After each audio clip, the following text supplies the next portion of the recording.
a goddamn lovely van. She's a lovely van. She's a goddamn... Ooh, all right, you little fruitcake garglers. Oh, Jesus Christ. All right, anyway. So this video's today, this moment in this time of which we live in, is going to be a more of an advice rather than a fix it or a repair. But I just want to show you something, and you know, sometimes I run out of fun ideas and I'm just looking for fun things to look at. Anyway, what the hell we got here? So we got a van, a 2019, many miles, several hundred thousand, and what's the point? The point is that this van has had many overlays as they've been chasing some weird electrical problem over the last year or so. And I just wanted to show you what an overlay is and what it looks like. The term means you've got some suspect piece of wiring or something or other, and you're going to overlay new wires on top of it because you know where the wires start and where they terminate, and you know the break is somewhere in the middle, and you can overlay. You speak English, right? Okay, you understand what the word means. That's not the most desired outcome because the next guy that goes to work on it or otherwise it's making it non-stock, and you won't really have a good way to document it for the next owner or whatever, and you probably don't care, but I don't know, it can cause problems down the line, and that's what's happening here. I'm returning this to stock because it's been overlaid several times. They must have been chasing, what would they have been chasing? Looks like ignition and coils and intermittent weirdness, so they were just... But in a sense, what they were just doing is guessing. Rather than find out if the wire is bad, they were just overlaying it just to be done with the problem. But let's look. I've talked enough. Let's take a look. Because this is some quasi-serious van porn going on here. And I will make sure that my camera work is just the... Stanley Kubrick would be proud. Okay, what you're seeing here, I already have it mostly apart, but see those blue wires? That's non-stock. These blue wires were going to the coils. And they've been, as you can see right there, inserted. Now, whoever did this was a pro because that's how you do it. You're looking for a wiring join, solder, and then covered with heat shrink, and that's what they've done, and that's all well and good. You can see that this, say, number 2 injector line is 2 non-stock wires that were then thinged there and so on. You know, and working right back, and we've got similar, well, less on the rear bank. And those are all going where they go. Now, here's the important thing to know about this, is that you don't need to do this because the Pentastar is generic to cop cars and pickup trucks and minivans and every Jeep, and all Chryslers since 2011 that have a V6 have this engine, except maybe some Maseratis. Although the fancy Maserati engine is just a hopped up version of the Pentastar. And as such, they will all have, here, there, how's that for visual aids? They will all have the same basic engine side wiring harness. What you're looking at here is the rear bank, fuel injectors, coils, even the Christmas trees that hold the shit to the valve cover.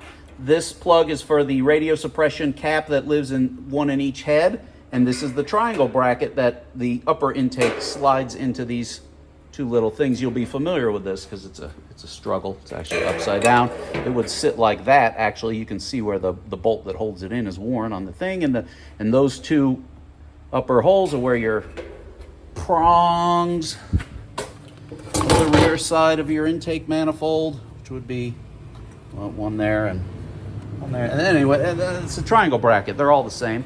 Same story on the front head. Same with the single radio suppression wire, and also this gray one goes into the center of the intake there, and that just holds it down. But the important part is this. So it all terminates in this engine side plug, which is, again, generic to all the Pentastars. And maybe if I get a chance in this video, I'll show you how that part comes apart. But all right, since we're here and we demand the highest quality production values, this is an example of, this is that overlaid one that came out, and I'm going to show you how the slide connector works. Pretty straightforward, really. So you'll see these two Christmas trees go into the, these two Christmas trees go into the side of the head, and that holds it. And here, slides together. The gray piece, you'll squeeze it a little bit, and the gray piece will slide over top. and you'll give her a yank. And when this wheel and that little slide lines up, you can lock it down. This is the locking tab. Might as well see this in reverse because we're here. I just happen to have a junk one. So you'll unlock it.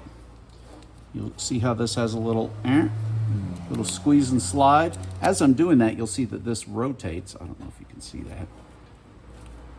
Come on, there you go. Anyway, that rotates. I don't know why it works like that. I kind of don't care. And then it comes apart.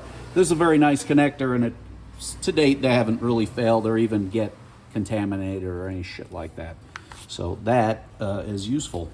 I don't know what this thing is called. Slide connector, engine slider. Oh, ho, ha! Can't come out. Smart. Back to the action part. But if you had any one single wire out of this, rather than fuck around with solder and overlays and wire colors and diagrams, if you suspected any wire, this harness, I don't know what it costs. New, it probably costs, I don't know, maybe up to a couple of $100. Hard to say, but every engine has one, and every junkyard is filled with these things, and I would go that route. Even, you know, when you take your coils in and out many times, you end up with these are the locking tabs, this little red paddle. They break all the time, and this one will have, yeah, you end up where the red locking tab is broken out of it, and then you end up, it'll still lock on usually, but if it doesn't, you'll wrap a zip tie around it so that the coil wire can't come off. Yeah, these are all broken because they've been in and out many times. Well, they all broken on the back as well. That one's got one. Broken. So, if you care about such things, fuck it. Get the whole harness. It's everywhere. Hell, steal it from a parked cop car. What are you waiting for? Anyway, that to me seems easier than dicking around with soldering and whatnot. All right, let's get this girl swapped. Now, everything here on this particular van is working fine, but it's just one thing I can put back to stock as I go through this and just trying to make it more roadworthy and more durable. Is there anything else to mention about this? No. By the way, you can tell this chrome grille came out in 19, and this is a model year 19. That's what that is. Holding up fine. What the hell? All right, live it up.